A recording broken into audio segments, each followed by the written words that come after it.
This is the true crime case of a young woman who went missing after going out for a jog with her dog.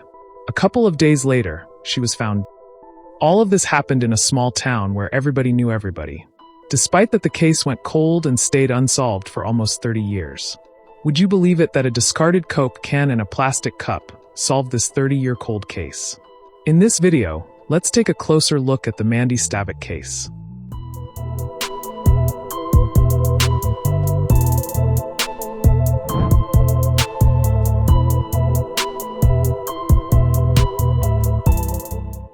Welcome to True Crime with Grandpa. You are awesome, and don't believe anyone who tells you otherwise. In the Acme town of Whatcom County in Washington, lived a 18-year-old Amanda Stavik, better known as Mandy. When Mandy was very young, her mother Mary got divorced and moved from Alaska to Acme. By then, Mandy already had a sister, Molly, and a brother, Lee. Acme was a small but safe town. Since everyone knew each other, the crime rate was extremely low. According to the sheriff, people in Acme often didn't even bother locking their houses at night. That's how peaceful it was, at least until what happened to Mandy. Mandy had just started college at Central Washington University. She was athletic, good at both basketball and track. Her mother described her as competitive, someone who always wanted to be the best at whatever she did. During the Thanksgiving holiday, Mandy came back home to spend the festive season with her family. They all celebrated Thanksgiving together, their hearts full of joy, but no one could have imagined what was about to happen the very next day. On Friday, November 24, 1989, Mandy went for a jog around midday with her German Shepherd, Kyra. Jogging was nothing unusual for her. She was a regular runner. That day, she took her usual route from her house to the Nooksack River, along Strand Road and then back. During her run, the local delivery man saw her jogging past his van. Mandy's brother, who was at a friend's place, also saw her running. On her way back home, the same delivery man and her brother spotted her again. It seemed like she'd be home in just a few minutes. But that didn't happen. A couple of hours went by, and Mandy still hadn't returned. Her mother, Mary, began to worry. Things took a frightening turn when Kyra, the dog, returned home alone without Mandy. At that moment, Mary knew something was terribly wrong. The family immediately began calling friends, relatives, and Mandy's boyfriend, Rick, to see if anyone knew where she was. No one did. That's when Mary reached out to the Whatcom County Sheriff's Office for help.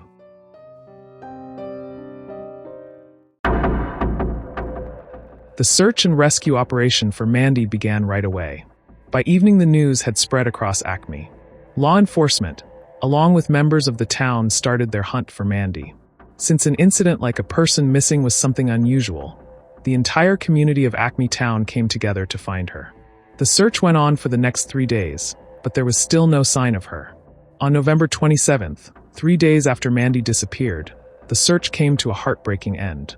Her body was found near the Nooksack River, about 3 miles from her home. She was except for her running shoes.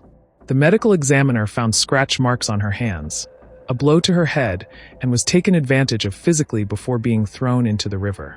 The river was only knee-deep. Considering Mandy was a good swimmer, it's likely she was unconscious when she was put in the water. The people of Acme were shocked to see what happened to Mandy, and they couldn't believe something this horrific could happen in their quiet town. Police started questioning Mandy's family, friends, her boyfriend, and anyone who might have seen her that day. The lead investigator on the case had recently attended training on DNA, so the police decided to take the proactive step of collecting DNA evidence from Mandy's body and preserving it, just in case technology improved in the future.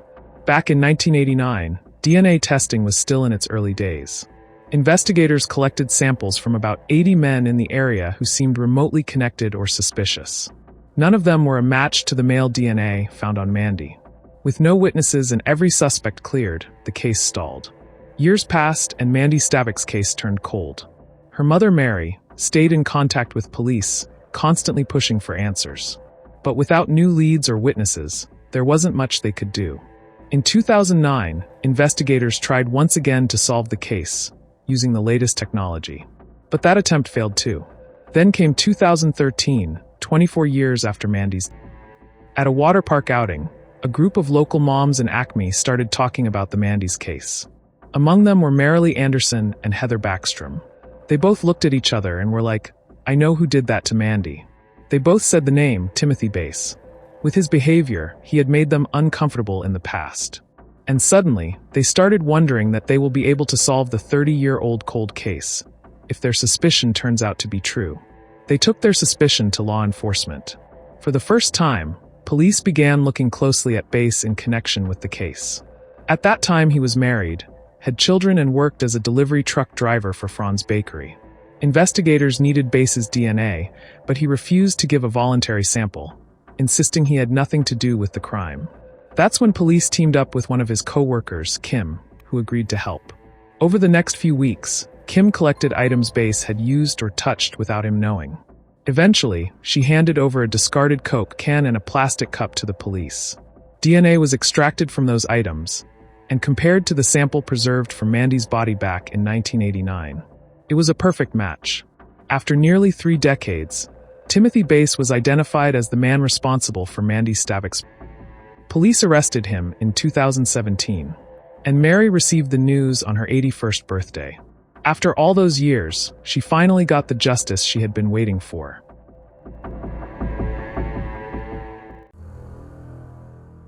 During the trial, Bass pleaded not guilty.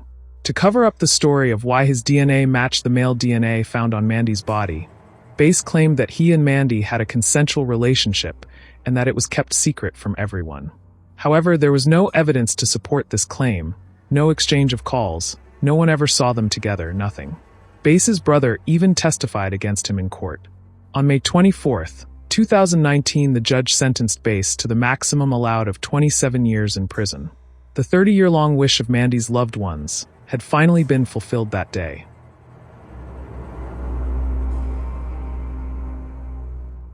Timothy Bass never admitted to the crime and never explained his motive.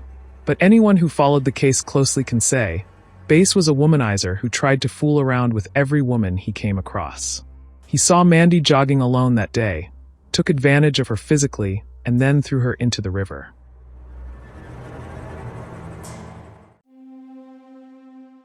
Mandy's mother often accompanied her on her jogs by riding alongside on her bike.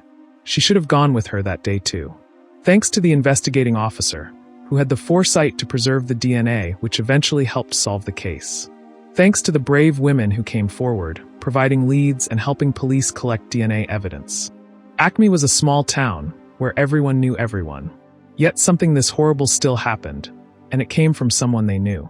Let's be cautious and protect ourselves from all backstabbers and front stabbers.